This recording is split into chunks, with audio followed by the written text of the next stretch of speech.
Lesson 2 then, World War I, the key battles. Ypres. Three major battles took place in Ypres, also known as Ypres by the British soldiers. The town was an important strategic location because it was the most direct route between Calais and Dunkirk, so if the Germans took it, they would cut British supply routes. Also, the Germans had an advantage in that they were higher up than the Allies at the Ypres salient. A salient means a bulge. The British trenches were in low ground which were muddy and waterlogged. There were three main battles at Ypres.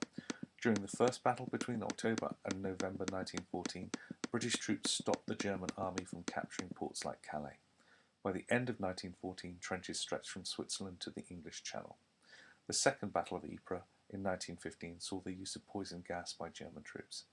Allied casualties were estimated at 60,000 and the Germans at 35,000. During the third Battle of Ypres between July and November 1917, British and Allied troops launched a major attack.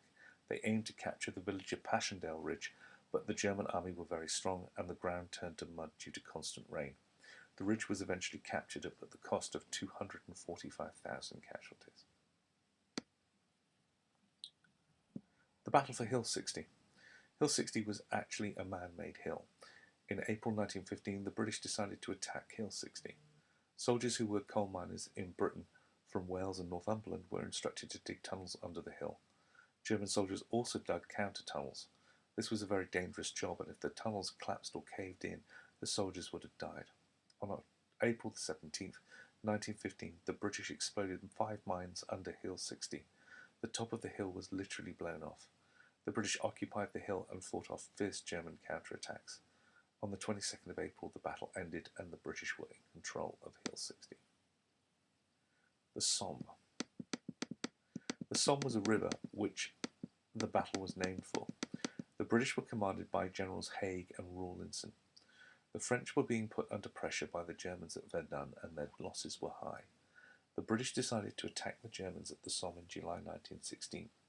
The plan was to launch an artillery bombardment that would last for up to a week. This would destroy the German positions and allow the British to attack easily. The British leader Haig promised the soldiers that not even a rat would be alive after the attack. However, the Germans hid in deep dugouts during the bombardment. When the British eventually attacked the Germans, they were mowed down by German artillery and machine guns.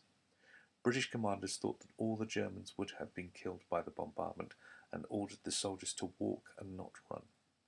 On July 1st, 1916, the British Army suffered 60,000 casualties, and this was the most military losses in British military history. Overall, the battle cost the Allies 400,000 casualties and 450,000 German casualties. The Battle of the Somme ended in 1916. The Battle of the Somme led to the phrase "lions led by donkeys" to describe British soldiers and their generals. Although the Somme is remembered for huge losses, there is evidence that the battle wore the Germans down and led to their eventual defeat. The Battle of Arras. The battle was fought in 1917. Soldiers from New Zealand and some from the north of England dug a network of tunnels under the ground at Arras. Tunnelling was relatively easy as the ground was chalky. The tunnels formed an extensive network that joined up with ancient tunnels and quarries from hundreds of years before. Rooms were created and fitted with electricity and running water. Accommodation was created for soldiers, and there was even a hospital with 700 beds and operating theatres. Tunnels were also used for shelter against artillery fire. The Battle of Cambrai. The Battle of Cambrai between November and December 1917 saw the first use of tanks, although some had been used in smaller numbers on the Battle of the Somme. Over 450 tanks were used in all. The British did not begin the attack with a bombardment as they had in the past, so the Germans were surprised by the tank assault. Tanks proved to be very effective and the Germans lost ground on the first day of the battle.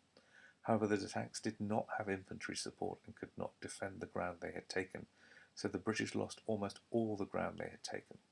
There were 40,000 British casualties.